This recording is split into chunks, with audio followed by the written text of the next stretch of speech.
In 1954, in a small farming village in Brazil, a baby was born with his skull already damaged.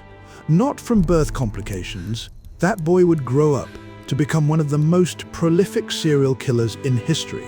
His name was Pedro Rodrigues Filho, but in Brazil, everyone knows him by another name, Pedrinho Matador, Killer Petey, and before his life ended, he would take more than 70 lives, including his own father's.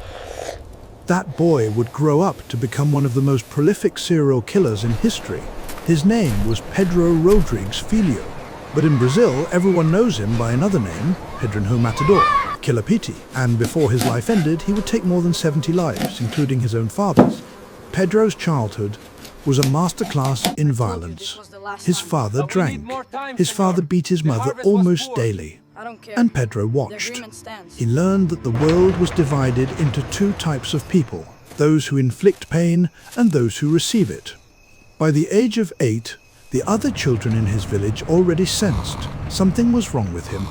They kept their distance. At 13, Pedro had his first taste of blood. His cousin had bullied him one too many times. Pedro found a knife in the kitchen and he used it. His cousin survived, barely, but something had awakened in Pedro, something that liked it.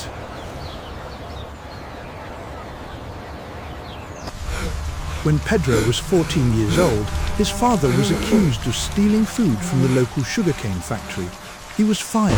The family was humiliated. But Pedro knew his father was innocent. The real thief was the vice mayor of the town. Ching, ching.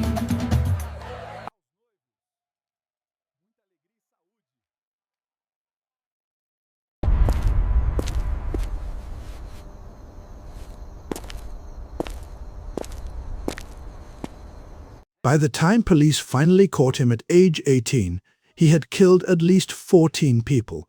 But prison wouldn't stop him. Prison would just give him more targets. They say he killed 20 men. Inside Brazil's brutal prison system, Pedro continued his work. But then he received news that changed everything. His mother, the woman who had endured years of his father's abuse, was dead, murdered by his father with a machete.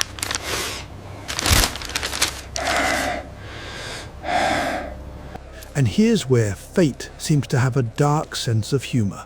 Pedro's father was arrested for the murder.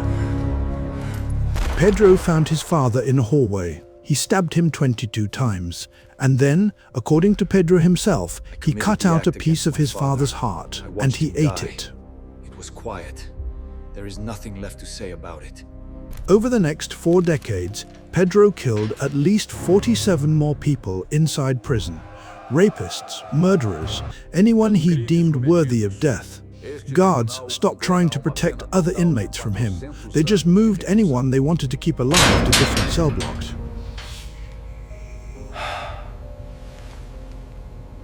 In April 2018, after serving 42 years, the longest sentence in Brazilian history at that time, Pedro walked out of prison a free man. He became a YouTuber. He started a channel where he calmly discussed his crimes, shared stories from prison. On March 5th, 2023, Pedro Rodrigues Filho left his home in Mogi das Cruzes, São Paulo. He never made it back. 2 men on a motorcycle pulled up beside him and shot him multiple times. He was 68 years old. The man who killed more than 70 people, possibly more than 100, died the same way many of his victims did. Violently, on a street corner, no trial, no chance to defend himself.